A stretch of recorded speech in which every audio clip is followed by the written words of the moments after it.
Walaupun menurut fikih mungkin ada kala mukminin harus didahulukan dan sebagainya, tapi ketika ada yang butuh, tentu kita kalau mau menolong tuh gak mungkin nanya dulu agamanya apa. Misalnya kalau kita ngelihat ada orang ibu-ibu misalkan tersandung jatuh, sebelum kita nolong kita nanya dulu, Bu, agamanya apa? Islam. Oh, alirannya apa? Oh, tarekannya enggak lah, pasti hati nurani fitrah menolong dulu dan tidak menanyakan urusan kepercayaannya.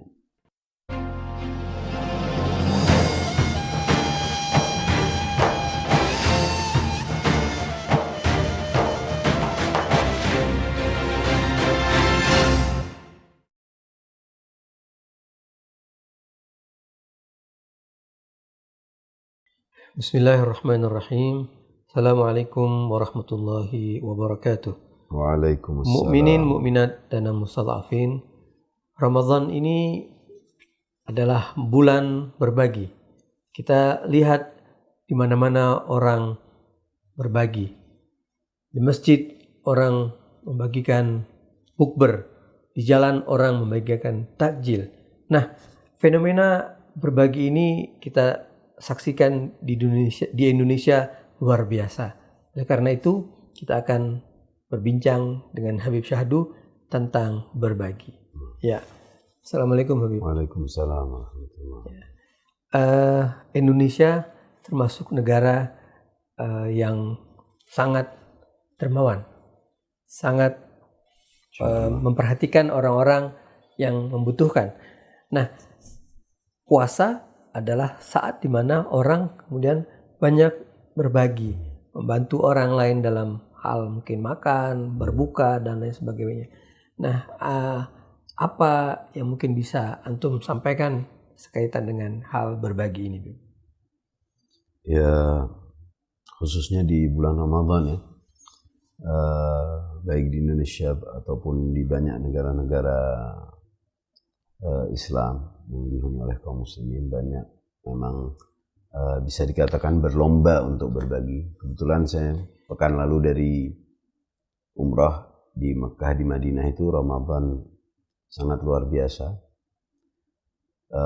Di Madinah itu mungkin ratusan ribu buka bersama, dan setiap masing-masing kotak itu mungkin per 100 orang ada yang menjamunya sendiri, ada panitianya sendiri. Jadi kadang yang habis ziarah atau habis sholat di Masjid Nabawi itu dipanggil sama dia, dipersilahkan untuk berbuka bersama. Baru sholat juga di Masjid Nabawi. Dan itu ratusan ribu orang, begitupun juga di Makkah.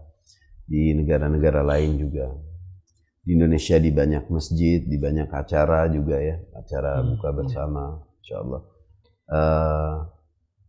Itulah ajaran yang untuk agar diantaranya sisi sosialnya puasa Ramadan itu untuk mengingat saudara-saudara kita yang mungkin tidak punya ataupun kurang punya, sehingga jadi digalakkan untuk pertama sama-sama merasakan lapar, dan juga kemudian dilihat, Allah akan melihat bagaimana kepedulian sosialmu kepada masyarakat sekitar, kepada teman, kepada kerabat. Dan itu sehingga menjadi budaya ya. Nah, kalau orang yang pelit itu yang kesian di bulan Ramadan. Kalau dia puasa tapi dia masih merasakan susah untuk mengeluarkan lebih kepada yang lain, dia berarti masih puasanya yang masih puasa harta juga berarti. Ya, nah apakah dalam agama itu artinya ketika kita memberi itu ada tingkatan-tingkatannya? Ya, seperti dalam istilah kan, kalau dalam bahasa Arab itu bahasa Quran, beberapa kata mempunyai makna yang sama, itu kedermawanan, yaitu karam, karim. Orang yang dermawan disebutnya karim. Bahkan termasuk min asma'illah kan. Min asma'illah al-husna al-karim, yang maha dermawan. Dan juga ada tingkatan setelah karam, itu adalah jud, dan orangnya disebut jawad, itu yang memberi yang lebih. Orang karim, seseorang mempunyai hak, dia berikan hak dari haknya kepada orang lain. Itu namanya karam. Kemudian tingkatan di atasnya itu adalah jud. Jadi kedermawanan yang mana dia berhak ataupun tidak berhak, dia tahu bahwasanya dirinya berhak memberi, maka dia memberi. Kadang yang diberinya mungkin lebih kaya, tapi dia gak ada masalah karena dia suka memberi. Itu jawad, jud. Ya jawadu ya karim, kalau kita kadang memanggil Allah dari situ. Nah, tingkatan setelah jud juga itu ada yang ada dikatakan juga sakhi, dari sakha. Tapi ada lagi di level yang ketiga, di atas semua itu adalah yang disebut ithar, yang kalau disinggung dalam surat Al-Insan atau surat Ad-Dahr, Bismillahirrahmanirrahim, wa yu'thiruna ala anfusihim walau kana bihim khasasa, yang suratnya hal ata 'alal insani hinun minad dahri lam yakun syai'an madhkura.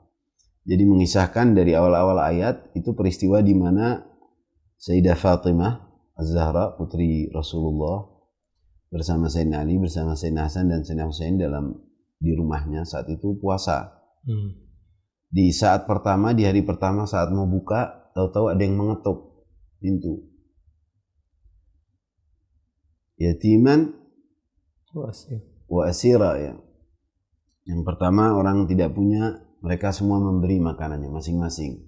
Sayyidina Ali memberi, Siti Fatimah memberi, Sayyidina Hasan memberi, Sayyidina Husain memberi. Bahkan dalam riwayat pembantunya juga akhirnya ikut memberi.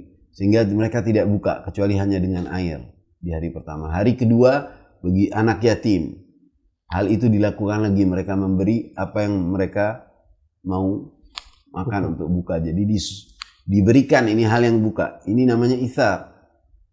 Ketiga kali juga tawanan, maka serumah memberi juga.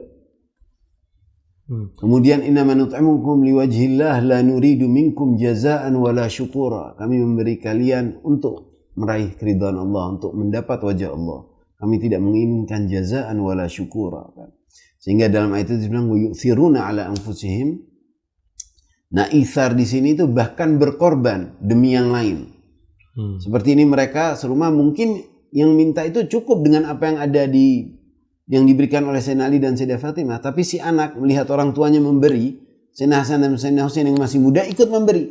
Bahkan pembantunya yang tidak enak juga mau makan, jadi ikut memberi. Sampai setelah 3 hari itu mereka gemetar karena tidak makan, dan turunlah malaikat Jibril kepada Rasulullah mengabarkan. Sebagian riwayat juga Sayyidah Fatimah melihat Sayyidina Hasan dan Sayyidina Husain, dan Rasul melihat betapa mereka terlihat sampai menggigil, gemetar karena sudah tidak makan, sudah tidak makan selama 3 hari dengan berpuasa.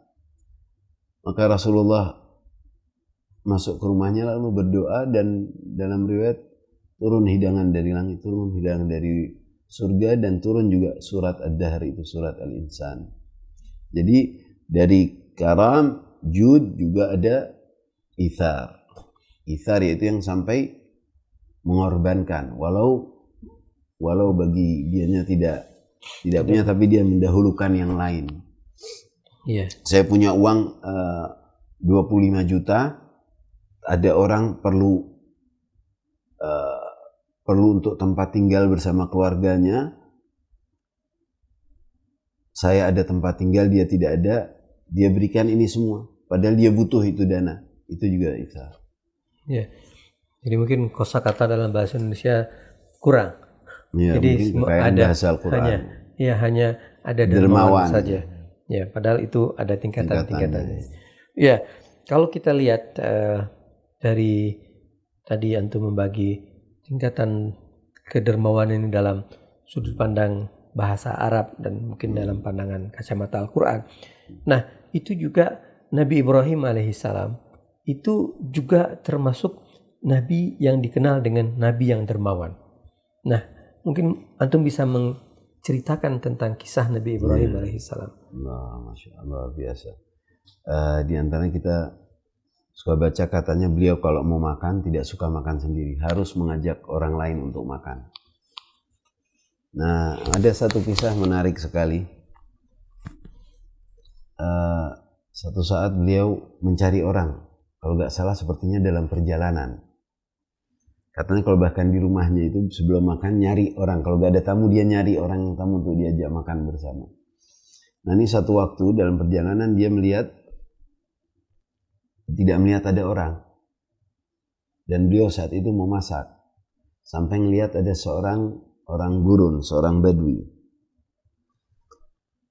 Diundang, ayo kita makan bersama sore ini. Mau dia, baiklah, dipenuhi undangannya Nabi Ibrahim. Kemudian Ibrahim mempersiapkan makanan, lalu menyalakan api untuk menghangatkan makanan. Tiba-tiba setelah api itu dinyalakan, seorang ini sujud kepada api. Ternyata dia seorang yang menyembah api. Nabi Ibrahim sedih dan malu kepada Allah. Ditegurlah orang tua ini. Ya Syekh, katanya, kenapa engkau menyembah api? Kenapa engkau tidak menyembah yang menciptakan api ini dan yang memberikan kita makan? Saya malu. Sana Anda, tidak usah makan bersama saya. Diusir sama Nabi Ibrahim karena Nabi Ibrahim malu kepada Allah. Ini diajak makan tapi api malah dia menyembah api. Saya tidak mau makan bersama Anda karena dia orang kafir. Jalanlah orang pergi. Aneh, tadi kamu ngundang saya, sekarang kamu ngusir saya. Dia jalan. Tidak lama kemudian turun wahyu. Wahai Ibrahim, selama puluhan tahun, mungkin anggap umurnya 70 tahun. Selama 70-an tahun, dia tidak mengenal saya. Dia ingkar terhadap saya. Dia menyembah selain aku. Tapi aku tetap terus memberinya makan dan memberinya kehidupan. Mengapa engkau mendapatkan kesempatan satu kali itu, tetapi engkau abaikan dan lalu engkau tolak hanya karena kepercayaan? Tersentuh Nabi Ibrahim, sadar Nabi Ibrahim bahwasanya selama itu pun yang kafir ini, yang tidak mengenal Tuhan, itu Allah yang menghidupinya. Sedih sekali Nabi Ibrahim beristighfar, lalu beliau lari mengejar si badui itu. Dicarilah, dikejar, sampai akhirnya ketemu. Begitu ketemu, Nabi Ibrahim minta maaf sebesar-besarnya dan mengatakan, tolong makanlah bersama saya. Saya tidak mau menghakimimu ataupun agamamu, makanlah bersama saya. Kaget si badui bilang, tadi kamu mengundang saya, terus mengusir saya, sekarang mengundang saya lagi. Dan pakai minta maaf ini. Sampai setengah tadarruk gitu, tolong jangan sampai enggak. Ada gerangan apa denganmu? Kata Nabi Ibrahim, Tuhan saya telah menegur saya. Dia katakan bahwasanya dia menghidupimu selama puluhan tahun ini, selama kamu dari bayi sampai sekarang, dan kau tidak mengenalnya, bahkan kau menyembah selainnya, dan itu dia tetap tidak ada masalah. Sementara saya sebagai utusannya mendapatkan kesempatan satu kali ini lalu saya tolak. Dan itu bukan ciri-ciri seorang utusan Tuhan, ketika Tuhannya aja Maha Rahman, Rahim, Jawadun, Karim. Tersentuh dia. Tuhanmu berbicara tentangku. Tuhanmu menyebutku. Lalu habis itu dia memenuhi panggilan Nabi Ibrahim lagi dan mau belajar sampai meraih pemahaman soal tauhid dan masuk ke dalam agama Allah dan menyembah Allah. Kalau ditolak, ini pelajaran Allah, ta'dib Allah terhadap anbiya'nya, terhadap para utusannya. Kalau ditolak, mana mungkin dia nanti akan mengenal Allah atau menyembah Allah yang mana tidak dapat dilihat, tidak dapat diraba, tidak berbentuk, tidak dibatasi oleh ruang dan waktu ataupun apapun. Laisa kamitslihi syai'. Pemahaman ini tidak akan sampai kepadanya kalau itu sudah ditolak dari awal. Jadi dikasih. Nah, ini bukan orang yang layak. Mungkin benar Nabi Ibrahim, tapi diajarkan dari sifat karim ke jawad. Yaitu apa? Dia belum tentu berhak, tapi Nabi Ibrahimnya berhak untuk memberi. Dia belum tentu berhak untuk mendapatkan kenikmatan, tapi Allah Sang Maha Penyayang, Maha Pengasih, Maha Dermawan tetaplah berhak untuk memberinya. Ya, Masya Allah. Jadi memang kalau kita lihat agama Islam mengajarkan kita untuk berbuat baik itu bukan hanya kepada kaum muslimin, tapi juga kepada sesama manusia, bukan hanya kepada manusia, hewan dan tumbuhan pun juga kita harus kasihani. Nah, mungkin Ustadz Habib, saya ingin sedikit mengambil hikmah dari yang antum sampaikan. Ini kalau kita melihat dari kisah Nabi Ibrahim alaihissalam, Nabi Ibrahim itu di Palestina. Nah, sementara sekarang saudara-saudara kita di Palestina ini mereka tidak mendapatkan makanan, minuman, dan lain sebagainya. Nah, bagaimana kita sebagai seorang Muslim ini di bulan suci Ramadan ini yang disebut dengan ini berbagi. Contoh Ibrahim alaihissalam itu kepada orang non-Muslim, orang yang Badui itu ditegur oleh Allah. Bagaimana dengan saudara kita Muslimin di sana? Ya karenanya di Palestina juga hidup bukan hanya Muslim, tapi di sana juga ada Kristen dan juga ada bahkan yang Yahudi Ortodoks atau yang berpegang teguh kepada Taurat dan yang juga anti terhadap penjajahan. Dan mereka semua mazlum di sana, dizalimi dan dianiaya di hadapan mata dunia. Oleh karena itu tidak heran kalau kita menyadari kenapa Nabi Allah Isa atau Yesus menurut umat Nasrani, baik umat Islam ataupun umat Nasrani, akan kembali turun ke Palestina. Karena apa yang terjadi ini di depan mata hal seperti itu, dan di mana masyarakat dunia walaupun sudah pada melek, mereka terbuka memahami apa yang sedang terjadi dan mereka sangat mau menolong, tapi ini pihak-pihak otoritas yang mempunyai kekuasaan banyak merintangi. Selain mereka yang memang support penjajahan ya, tapi juga banyak yang merintangi. Sehingga aspirasi rakyat dan masyarakat dunia itu tidak tertuang betul, padahal bantuan luar biasa yang mau ke sana. Tapi masuk pun susah ke jalur Gaza. Baik dari Rafah ataupun yang dari udara, yang mereka mau mengambil ditembaki dan sebagainya. Jadi ini tentu tidak akan, sungguhnya Allah tidak ghafil terhadap apa yang manusia perbuat. Jadi ini hanya memanggil hati nurani masyarakat dunia dan mata mereka untuk supaya melek. Jadi kita sebenarnya berhutang syukur kepada Palestina yang akan menghidupkan mata dan hati kita untuk memahami bagaimana kita itu sebagai manusia itu sebagai satu wujud yang universal dan semestinya saling menolong dan anti terhadap kezaliman dan penjajahannya. Nah, karenanya akan hadir Imam Mahdi dan Nabi Allah Isa harus kembali di Palestina dan akan sholat bersama Imam Mahdi di Masjid Al-Quds. Karena untuk menolong al-mustad'afin, menolong orang-orang yang ditindas. Dan ketika dunia dan masyarakat dunia tidak bisa berbuat banyak, mereka sudah berbuat tetapi dipengalangi oleh kaum zalimin yang punya kekuasaan ini dan sekutu-sekutunya.